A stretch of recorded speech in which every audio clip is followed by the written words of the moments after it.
Hi guys! Welcome to my YouTube channel po. Nagsimula na po noong February 3, 2025 po ang ako po or annual confirmation of pensioner po para sa mga may birth month na February po. Okay? Sa ating mga SSS pensioners po, wag pong kalimutan na mag-comply ng ako para hindi po masuspend ang inyong mga monthly pension. And guys, so sa ating mga seniors, please po kung kayo po ay retirement pensioner po, at birth month po ninyo ay February, kinakailangan nyo pong mag-comply dito. Okay, kung kayo naman po ay total disability pensioner po, kinakailangan din po ninyo mag-comply dito kung ang birth month din po ninyo ay February po. Sa ating mga surviving pensioner po, kung ang birth month po ng asawa po ninyo ay February, then kinakailangan nyo pong mag-comply ng AKOP. Sa ating mga dependents pensioner naman po, kung ang birth month po ng inyong deceased parent ay February, kinakailangan po ninyong mag-comply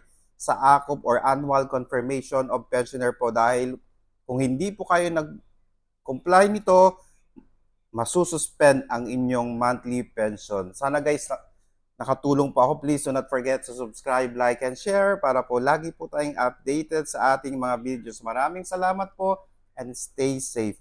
Bye-bye!